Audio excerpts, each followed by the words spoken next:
السلام علیکم اسٹوڈینٹس. بیٹا کل ہم لوگوں نے چیپٹر سٹارٹ کیا تھا قدر ایاز، اور اس کے بارے میں نے آپ کو تھوڑی تفصیل بتائی تھی. اور اس چیپٹر میں جو مین سبق ہے کہ انسان کی قدر و قیمت اس کے خلوص، نیت اور محنت پر ہے، اس کی اصلیت پر ہے. انسان جو بھی دنیا میں کام کرتا ہے اس کی محنت کی بدولت اس کی عزت ہوتی ہے. تو اس سبق میں دیہات میں رہنے والوں یا دیہاتیوں کی سادگی اور ان کی خلوص کے بارے میں بتایا گیا ہے کہ جو لوگ دیہات میں رہتے ہیں، دیہاتی ہوتے ہیں، یہ کوئی بری بات نہیں ہے دیہات میں رہنا یا دیہاتی ہونا. تو ان کی قدر و قیمت جو ہے ان کی سادگی، ان کے خلوص، ان کی نیت پر ہے. بیٹا آج ہم پیج نمبر 88 پڑھیں گے. اس چیپٹر میں نے جیسے آپ کو پہلے سمجھایا تھا کہ نثر پارے کی تشریح اور اس کی معنی، ایم سی کیو سب کچھ امپورٹنٹ ہے. آپ لوگوں نے اچھی طرح سے اس کو کرنا ہے. Page number 88 second paragraph.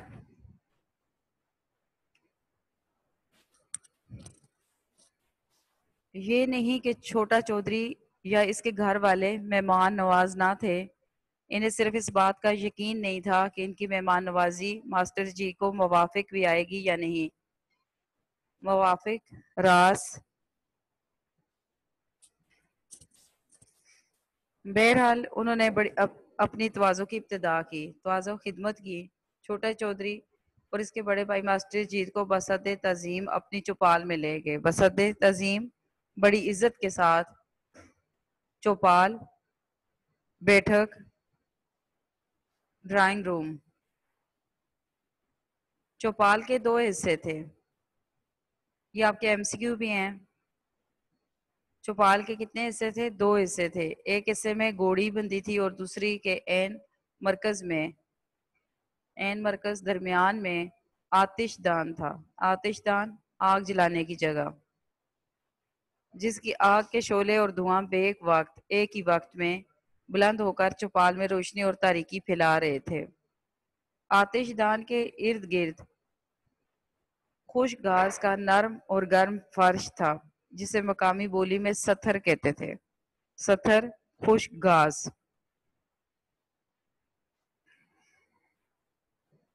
گاؤں کے 20-22 آدمی ستھر پر بیٹھے ہوکا پی رہے تھے. ماسٹر جی داخل ہوئے تو سب کھڑے ہو گئے. ماسٹر جی کی آؤ جی خیر نال کہا. آؤ جی خیر نال خوش آمدید کہنا. ہر ایک نے ان سے مصافحہ کیا، ہاتھ ملایا. ہر ایک نے ان کے بال بچوں کی خیریت پوچھی. ماسٹر جی نے پہنچتے ہی ذرا شرما کر کہہ تو دیا کہ ابھی بال بچوں کی نوبت نہیں آئی، لیکن ان نامولود جو بھی پیدا نہیں ہوئے، کیونکہ ماسٹر جی کی شادی نہیں ہوئی تھی اور ان کے کوئی بچے نہیں تھے. نامولود جو ابھی پیدا نہیں ہوئے، دنیا میں نہیں آئے. برخورداروں کی خیریت بہرحال ہر ملاقاتی نے پوچھی. برخوردار بیٹے، ملاقاتی ملنے والے نے. یہی ان کی تواضع کی ترکیب تھی. تواضع خدمت، ترکیب طریقہ. چونکہ ماسٹر جی نے پتلون پہن رکھی تھی، پتلون پینٹ، لہٰذا فرش پر بٹھانے کی بجائے ان کے لیے رنگیلی چرپائی بچھا دی گئی. بیٹا اس پیراگراف میں مصنف نے یہ بتایا ہے کہ جب ماسٹر جی چھوٹے چودھری کے گھر پہنچے تو ان کے گھر والوں نے ان کی کس طرح خاطر مدارت کی، ان کے ساتھ کیا رویہ رکھا. اب یہاں پہ وہ بتا رہے ہیں کہ جیسے ہی ان کے یعنی کہ گھر وہ پہنچے تو ان کے گھر والے جو تھے وہ بہت زیادہ مہمان نواز تو نہیں تھے، لیکن پھر بھی انہوں نے اپنی حیثیت کے مطابق ماسٹر جی کے مہمان نوازی میں کوئی کسر یا کوئی کمی نہیں چھوڑی تھی.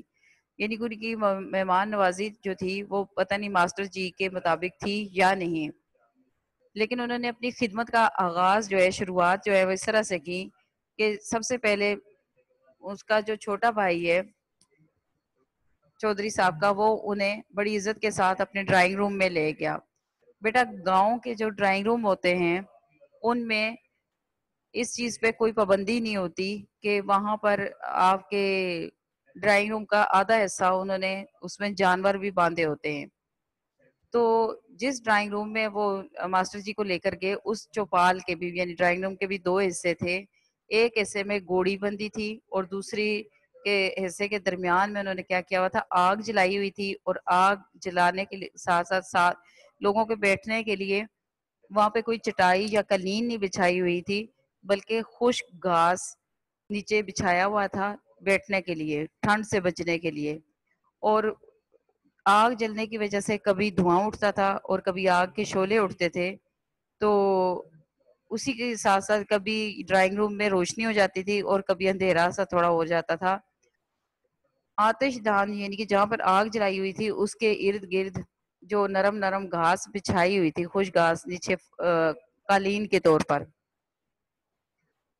اس گھاس کو وہ ستھر کہتے تھے جو بیٹھنے کے لیے بچھایا ہوا تھا. ستھر یعنی کہ خوش گھاس. اور اس گھاس پر کوئی 20-22 آدمی، یہ آپ کے MCQ بھی ہیں، اس کو کیا کہتے تھے؟ ستھر کہتے تھے. کتنے آدمی بیٹھے ہوئے تھے؟ 20-22 آدمی بیٹھے ہوکا پی رہے تھے. جیسے ہی ماسٹر صاحب کمرے میں داخل ہوتے ہیں تو سب اٹھ کر کھڑے ہو جاتے ہیں، ان سب کو کہتے ہیں آؤ جی خیر نال، خوش آمدید کہتے ہیں. یہ آپ نے مارک کرنا ہے اس کی تشریح کے لیے. آتش دان سے، یہاں سے مارک کرنا ہے آپ نے، آتش دان سے لے کر اور یہاں تک ترکیب تھی تک، یہاں تک آپ نے اس کی تشریح کرنی ہے. 20-22 آدمی بیٹھے ہوکا پی رہے ہوتے ہیں. ماسٹر جی جیسے ہی داخل ہوتے ہیں تو ان کو سب خوش آمدید کہتے ہیں. ہر ایک ان سے آگے بڑھ کر ہاتھ ملاتا ہے، مسافہ کرنا، ہاتھ ملانا. ہر ایک ان سے ان کے بال بچوں کی خیریت پوچھتا ہے. ماسٹر جی کو شرم آ رہی ہوتی ہے کیونکہ ابھی ان کی شادی نہیں ہوئی ہوتی اور ان کا کوئی بچہ نہیں ہوتا، لیکن ہر ملنے والا جو بھی آتا ہے سب سے پہلے ان سے ان کے بچوں کی ہی خیریت پوچھتا ہے. یہ بھی آپ کا MCQ ہے. نامولود ماسٹر جی کے یعنی کہ بچے جو تھے نامولود بچوں کی خیریت پوچھی. یہ MCQ میں یا غلط درست میں آپ سے پوچھا جائے گا. ہر ایک جب وہ پوچھ لیتا ہے تو ماسٹر جی نے چونکہ پینٹ پہنی ہوتی ہے ان سے فرش پر نہیں بیٹھا جاتا، تو پھر ان کے لیے وہ ایک چرپائی منگواتے ہیں جو بہت ہی خوبصورت ہوتی ہے، اس کے اندر مختلف رنگ استعمال ہوئے ہوتے ہیں، وہ ان کے لیے بچھا دی جاتی ہے. سلیم حیران ہو کر اپنے ابا جان سے پوچھتا ہے کہ ان میں اتنی عقل نہیں تھی کہ ان کو کرسی دے دیتے. تو مصنف کہتے ہیں کہ میں نے کہا بیٹا عقل تو تھی، کرسی نہ تھی. سلیم نے فیصلہ کن انداز میں کہا اگر کرسی نہیں تھی تو چودھری کس بات کے تھے؟ ان کے ویسے تو بڑے چودھری بنے ہوئے تھے کہ کیا ان کے گھر میں کرسی بھی نہیں تھی؟ میں نے کہا ایک تو وہ چودھری ذرا چھوٹی قسم کے تھے اور دوسرے گاؤں میں چودھری پن کی نمائش کرسیوں سے نہیں کی جاتی، یعنی کہ ان لوگوں میں سادگی ہوتی ہے اور وہ چیزوں کی نمائش نہیں کرتے، وہ اس بات پہ نہیں شرماتے کہ ان کو کہاں بٹھایا گیا ہے، کیسے بٹھایا گیا ہے. جہاں خود بیٹھے ہوتے ہیں وہ مہمان کو بھی وہیں بٹھا دیتے ہیں. سلیم دیہاتیوں کی کوئی غلطی، کوئی کمزوری پکڑنے پر تلا ہوا تھا، مگر کوئی گول کمرے میں گھوڑی بھی باندھتا ہے، یعنی کہ ڈرائنگ روم بھی کوئی جگہ ہوتی ہے گھوڑی باندھنے کی. میں نے سلیم کو سمجھایا اگر گھوڑی کے لیے کوئی علیحدہ مستطیل چکور کمرہ نہ ہو تو پھر وہ بھی گول کمرے میں ہی رہتی ہے. مستطیل چکور علاوہ سے گاؤں کے کمرے اتنے گول بھی نہیں ہوتے. اب یہ گول کمرہ جو ہے یہ واقعی گول نہیں ہوتا، ویسے ہی اسے گول کمرہ کہتے ہیں. سلیم طنز کو پا گیا اور بولا، یعنی کہ سمجھ گیا، گول کمرہ ویسے نام پڑ گیا، ہمارا اپنا گول کمرہ بھی تو چکور ہے، یعنی ہمارا اپنا ڈرائنگ روم بھی تو چکور ہے. مگر بات یہ ہے کہ ڈرائنگ روم میں گھوڑے گدھے کا کیا کام، یعنی کہ وہاں پہ گھوڑے گدھے کیوں باندھے ہوئے تھے؟ میں نے کہا بیٹا، ہنس کر کہا بیٹا دیہاتی لوگ اتنے مہذب نہیں ہوتے، مہذب تہذیب یافتہ کہ ڈرائنگ روم میں کتے لے آئیں، وہ گھوڑوں سے ہی گزارا کر لیتے ہیں. علی بخش مسکرایا. سلیم کسی قدر چکرایا، پریشان ہوا، لیکن کہانی بہرحال اشتیاق سے شوق سے سن رہا تھا. بولا پھر کیا ہوا؟ پھر گاؤں کا نائی ماسٹر جی کے پاؤں دابنے لگا. پاؤں دبانا. ایک نوکر کو دوڑایا گیا کہ ان کے لیے تازہ مکئی کے بھٹے بنوا کر لے آؤ. بھٹے سٹا جو آپ اپنے اسکول کے باہر کھاتے ہوتے ہیں مکئی والے سے. بھٹے سٹا مکئی کی بالی. سلیم جھٹ بول اٹھے فوراً. ابا جان مکئی کے بھٹے تو پکنک پر کھائے جاتے ہیں, پکنک سیر و تفریح پر. گھر میں تو چائے پلائی جاتی ہے, وہ لوگ اتنی بات بھی نہیں جانتے تھے. میں نے کہا یہ گھر میں پکنک ملانے کی غلطی دیہاتیوں سے اکثر ہو جاتی ہے. بہرحال ماسٹر جی نے خود ان کی اصلاح کر دی اور بھٹے کا نام سن کر کہنے لگے یہ تکلیف نہ کریں, ہو سکے تو ایک پیالی چائے کی پلا دیں, ذرا سردی بھی ہے. سلیم نے فوراً تائید کر دی. ہاں میں ہاں ملائی. بات بھی ٹھیک تھی, وقت جو چائے کا تھا. میں نے کہا بات تو ٹھیک تھی بشرطے کہ ان کے گھر چائے بھی ہوتی, کیونکہ اس دور میں گاؤں وغیرہ میں زیادہ تر چائے کا رواج عام نہیں تھا. اس مقام پر سلیم میاں بڑی تیزی سے یعنی سوال کرنے لگے اور ہماری کہانی نے مکالمے کی شکل اختیار کر لی. مکالمہ بات چیت. چنانچہ فوراً بولے تو کیا ان کے گھر میں چائے ختم ہو گئی تھی؟ نہیں بیٹا, کبھی شروع ہی نہیں ہوئی تھی. ان دونوں چائے ابھی دیہات میں نہیں پہنچی تھی. تو کیا انہوں نے مہمان سے صاف کہہ دیا کہ ہمارے پاس چائے نہیں ہے؟ کتنی شرم کی بات ہے. میں نے کہا بھائی میرے خیال میں پہلے تو گھر میں چائے کا نہ ہونا شرم کی بات نہیں, دوسرے انہوں نے مہمان کی خاطر چائے کے لیے دھوڑ دھوپ شروع کر دی. دھوڑ دھوپ کوشش. اور آخر مقامی حکیم کے گھر سے, مقامی وہیں پہ رہنے والے اسی جگہ ایک حکیم کے گھر سے چائے مل گئی. ان دنوں چائے صرف مریضوں کو پلائی جاتی تھی, یعنی چائے عام لوگ نہیں پیتے تھے اور نہ ہی زیادہ چائے کا رواج تھا. گاؤں کے لوگ زیادہ تر لسی, دودھ, مکھن ان چیزوں سے ہی مہمانوں کی تواضع کرتے ہیں. سلیم نے لمبا سانس لیا اور بولے چلو شکر ہے چائے تو ملی. میں نے کہا ہاں چائے تو مل گئی, لیکن پھر ایک عجیب سوال پیدا ہو گیا. یہی نا کہ چائے کے ساتھ کھانے کو کیا دیا جائے؟ وہاں تو لے دے کے مکئی کے بھٹے ہی تھے. نہیں بیٹے یہ بات نہ تھی, ذرا بنیادی نوعیت کا تھا سوال. ذرا بنیادی نوعیت کا تھا. وہ یہ کہ چائے بنائی کیسی جائے, کیونکہ جب چائے عام نہیں تھی تو عام طور پر لوگوں کو چائے بنانی بھی نہیں آتی تھی کہ چائے کا طریقہ کار کیا ہے. سلیم نیم وحشت کے عالم میں, آدھا پاگل پن حالت میں میرا منہ تکنے لگا, دیکھنے لگا اور بولا ابا جان چائے تو ہمارا ذمہ دار بھی بنا سکتا ہے اور پھر دن بھر پیتا رہتا ہے.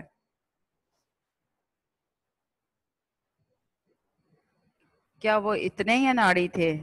اناڑی نہ تجربہ کار. میں نے کہا ہاں, وہاں چائے پینے پلانے کا ہنر پہنچا ہی نہ تھا. فن وہاں لسی کا رواج تھا اور اسی ہنر میں وہ یکتا تھے, یکتا بے مثال. تو کیا ماسٹر جی کو آخر لسی پلا دی؟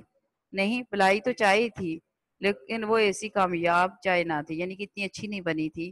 ان کے لیے جو چائے بنائی گئی یعنی چائے کی لسی بنا دی گئی. ہاں بیٹا کچھ ایسا ہی ذائقہ ہوگا. چھوٹے چودھری کا کہنا ہے کہ ماسٹر جی نے ایک گھونٹ پیا, ٹھنڈی لگی اور پیالی رکھ دی تو چودھری شرم سے غرق نہ ہو گیا, یعنی شرمندہ نہ ہوا, ڈوب نہ گیا.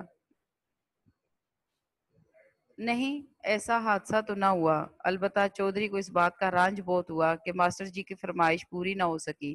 بہرحال اس نے کچھ تلافی رات کے کھانے پر مرغ کے سالن سے کر دی. تلافی نقصان پورا کرنا. پھر ماسٹر جی کے لیے بستر لگایا گیا. چودھری نے ان کے لیے اکلوتی ریشمی رضائی نکلوائی اور سفید جھالر والا تکیہ بھی ان کے غلاف پر بارہ سنگے کی تصویر کڑی ہوئی تھی. بیٹا یہ اس پیراگراف کے اندر آپ کے ایم سی کیو آ رہے ہیں, آپ نے ان کو اچھی طرح سے پڑھنا ہے. چودھری کے لیے کون سی رضائی نکلوائی گئی؟ ریشمی رضائی نکلوائی گئی اور سفید جھالر والا تکیہ.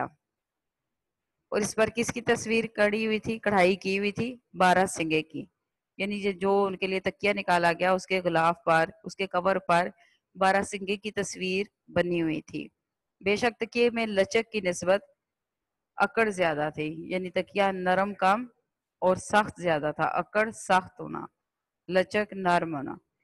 اور ماسٹر جی کو اسے اثر کے نیچے فٹ کرنے میں, رکھنے میں کچھ دقت بھی پیش آئی, دقت مشکل, لیکن آخر آرام سے سو گئے. صرف ایک مرتبہ آدھی رات کے قریب گھوڑی کے کھانسنے سے ذرا انگریزی میں بڑبڑا کر جاگ اٹھے، لیکن برابر ہی چودھری اور اس کا نوکر سو رہے تھے۔ انہوں نے گھوڑی کو چارہ اور ماسٹر جی کو دلاسا دیا، دلاسا تسلی، اور پھر صبح تک کوئی قابل ذکر واقعہ نہ ہوا۔ ابا جان صبح ہوتے ہی ماسٹر جی تو بھاگ نکلے ہوں گے؟ نہیں تو وہ تو اطمینان سے جاگے۔ پہلے انہیں ہرے بھرے کھیتوں کی سیر کرائی کی، پھر انہوں نے غسل کیا، غسل بھی بیٹھک میں ہی کیا۔ بیٹا بیٹھک میں نہیں، مسجد میں۔ مسجد میں؟ سلیم نے حیرت سے کہا۔ خانہ خدا کو غسل خانہ بنا دیا گیا؟ خانہ خدا، خدا کے گھر کو؟ میں نے کہا بھائی گاؤں کے اکثر لوگ مسجد کے غسل خانوں میں ہی نہاتے ہیں، اور بظاہر اللہ تعالیٰ کو اس بات پر کوئی اعتراض بھی نہیں ہے۔ دیہاتی گھروں میں ہر کام کے لیے علیحدہ خانے نہیں ہوتے، مطلب علیحدہ کمرے نہیں ہوتے۔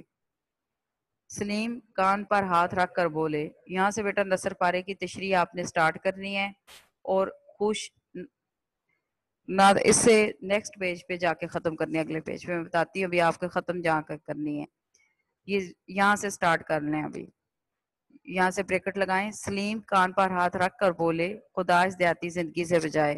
کان پر ہاتھ آن، کیمرہ آف کریں بیٹا،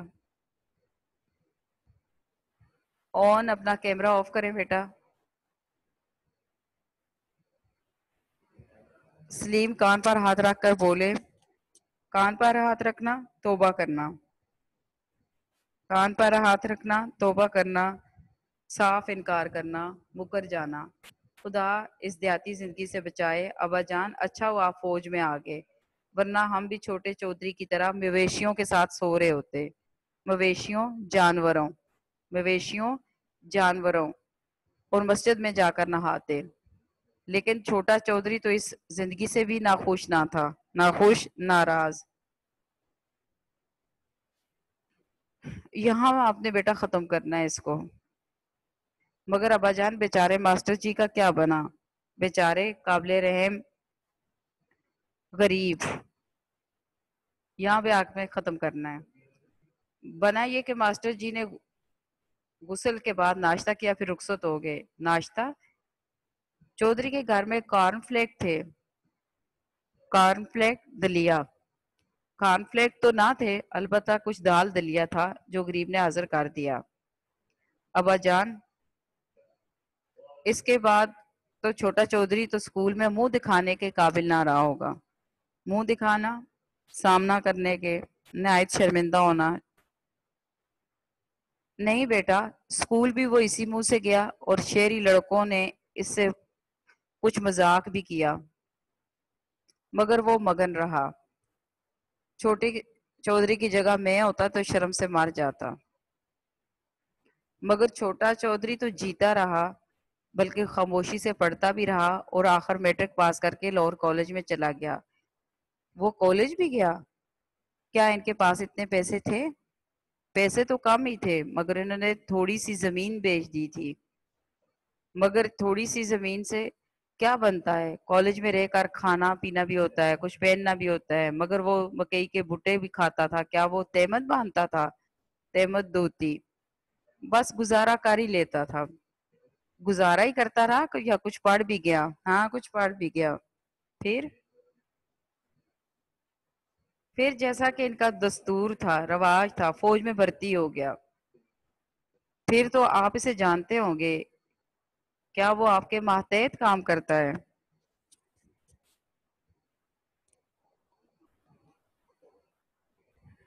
آپ کی نگرانی میں؟ ماتحت تو نہیں، مگر جانتا ضرور ہوں۔ ابا جان تو بلائیے نا اسے کبھی، ہم چھوٹے چودھری کو دیکھیں گے۔ دیکھیں گے؟ وہ کوئی تماشا تو نہیں بیٹا۔ ابا جان بلائیے نا چھوٹے چودھری کو، ہم بالکل نہیں سنیں گے، سچ، بالکل سچ۔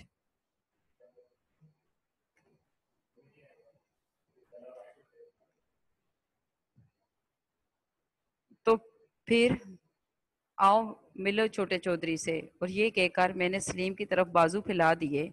سلیم ایک لمحے کے لیے مبہوت کھڑا مجھے دیکھتا رہا اور پھر یہ کہہ کر مجھ سے لپٹ گیا، ابا جان آپ؟ لمح آن تھوڑا چند لمحے تھوڑا سا وقت، مبہوت حیران ہو کر، پریشان ہو کر، سلیم اور علی بخش دونوں کی آنکھیں نم تھیں، گیلی، نم گیلی، اور دونوں کی آنکھوں میں ایک دیہاتی کے لیے محبت کی چمک تھی، چمک، روشنی، خوشی۔ ایاز اپنے اصلی لباس میں بھی ایسا معیوب نظر نہیں آتا، معیوب، برا۔ بیٹا یہ پیراگراف بھی آپ نے مارک کرنا ہے، تو پھر آؤ ملو چھوٹے چودھری سے، یہاں سے لے کر یہاں تک، معیوب نظر نہیں آتا تک۔ یہ آپ کے نثر پارے کی تشریح ہے۔ اس کے بیٹا تمام سوال جواب آپ کے نوٹس میں لکھے ہوئے ہیں، وہاں سے دیکھیں، الفاظ معنی، خلاصہ سب آپ نے یاد کرنے ہیں۔ اس میں جو ایکسرسائز ہے وہ میں ابھی آپ کو کروا دیتی ہوں، آپ میرے ساتھ ساتھ آرام آرام سے کرتے جائیں۔ دیہات، یہ واحد کے جمع، جمع کے واحد لکھیں، دیہات، دہیا، یعنی کہ اسی طرح سے آپ نے دہیا لکھنا ہے، لیکن یہ الف ہٹا دیں تو آپ کا دہیا بن جائے گا۔ دیہات، دہیا، شکایات، شکایات، ارشادات، ارشاد، قصہ، قصص، قصہ، قصص، دو سواد آ جائیں گی، حادثات، حادثہ، روایات، روایت، عمارت، عمارات، امتیاز، امتیازات، مشاہدہ، مشاہدات۔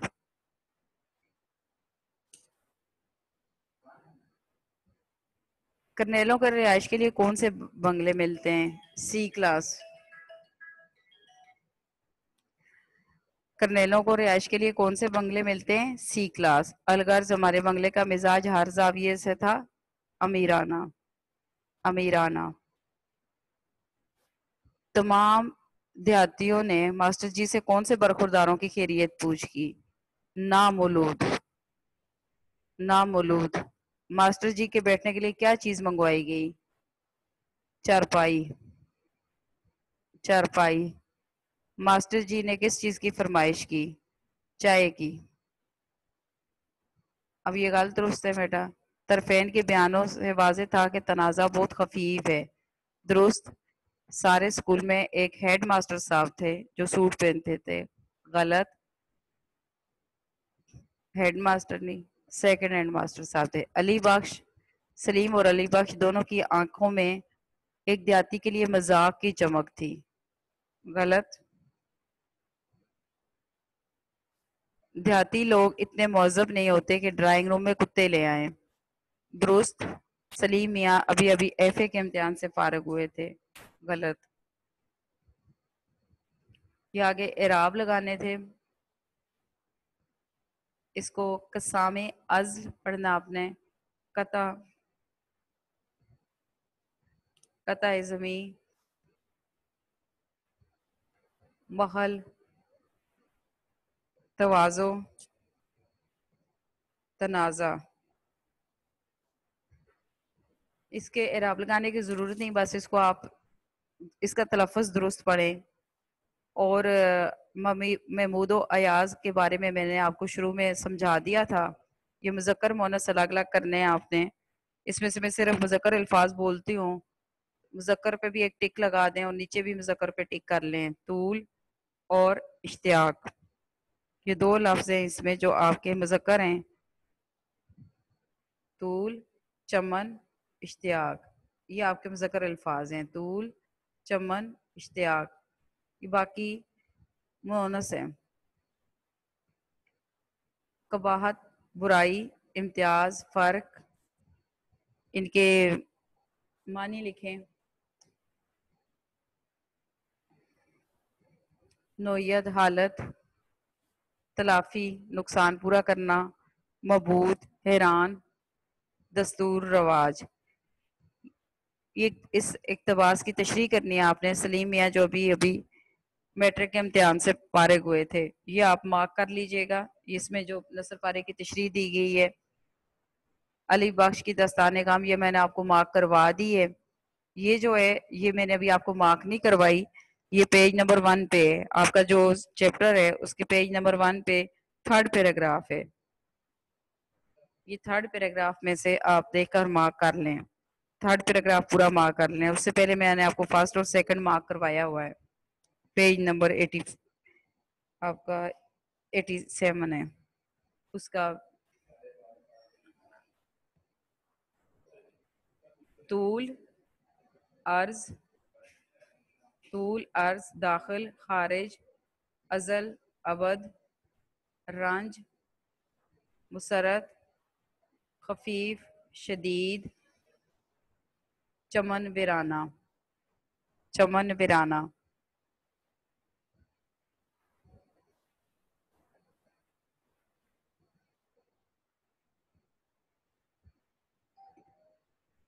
یہ بیٹا اوپر غلط فکرات دیے گئے ہیں، ان کو آپ ٹھیک کر کے لکھیں. ان کے نیچے یہ درست کر کے بھی دیے گئے ہیں، یعنی نیچے یہ ان کو حل کر دیا گیا ہے. جہاں اوپر غلط دیے گئے ہیں ان کے نیچے درست کر کے بھی دیے گئے. آج ہم نے میچ کھیلنا ہے، آج ہمیں میچ کھیلنا ہے. تم تو ناک پر مچھر نہیں بیٹھنے دیتے، تم تو ناک پر مکھی نہیں بیٹھنے دیتے. اگر ممکن ہو سکے تو میرا کام کر دیجئے. اس کو آپ اسی طرح سے پڑھیں اور اس کے اندر جو غلطی ہے اس کو خود کریکٹ کریں. اگر ممکن ہو تو میرا کام کر دیجئے. مہربانی فرما کر خط کا جواب جلدی دینا. مہربانی. اسلم شام کے 5 بجے اکرم کو ملا.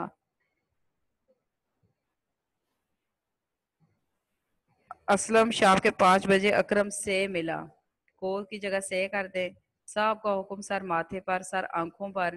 برائے مہربانی فرما کر خط کا جواب جلدی دینا. مہربانی فرما کر خط کا جواب جلدی دینا. یہ عورت تو آفت کی پرکالہ ہے.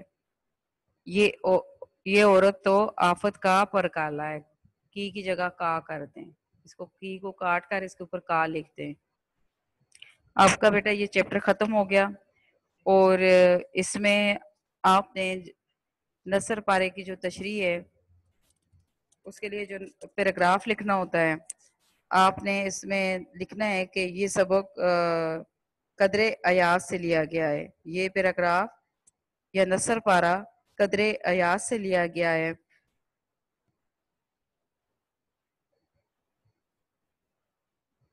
اس سبق میں کرنل محمد خان نے واضح کیا ہے کہ دیہاتی ہونا معیوب نہیں، برا نہیں ہے. مصنف کو وسیع بنگلہ ملا اور انہوں نے اس کی آرائش کی. ان کا بیٹا سلیم جو ابھی میٹرک کے امتحان سے فارغ ہوا تھا اپنے آپ کو امیر زادہ اور ماڈرن سمجھتا تھا. ایک دن اس کی غیر موجودگی میں جب اس کا دوست امجد آیا تو ملازم نے اس کی خاطر توازہ نہ کی تو وہ اپنے ملازم پر بہت زیادہ ناراض ہوا، غصہ ہوا. تو مصنف نے سلیم کو اپنی زندگی کے بارے میں سمجھایا بتایا اور جب اس کو پتا چلا کہ خود اس کا باپ بھی ایک دیہاتی ہے اور ترقی کر کے کرنل کے عہدے تک پہنچا ہے تو وہ بہت شرمندہ ہوا اور اس کے دل سے دیہاتیوں کے لیے نفرت ختم ہو گئی. بیٹا یہ نہیں اس طرح آپ اس کو تھوڑا سا لونگ کر کے بھی لکھ سکتے ہیں، تھوڑا سا شارٹ کر کے بھی لکھ سکتے ہیں. آپ سیدھا سمپل سا بھی لکھ سکتے ہیں کہ اس سبق میں کرنل محمد خان نے یہ واضح کیا ہے کہ دیہاتی ہونا یا کسی کو دیہاتی سمجھنا بری بات ہے، دیہاتی ہونا عیب والی بات نہیں ہے. تو کرنل محمد خان صاحب خود بھی پہلے ایک دیہاتی تھے اور پھر ترقی کر کے کرنل کے عہدے تک پہنچے. جب ان کے بیٹے کو پتا چلا کہ اس کا باپ خود ایک دیہاتی ہے تو وہ بہت زیادہ شرمندہ ہوا. بیٹا اب آپ نے جو کوئی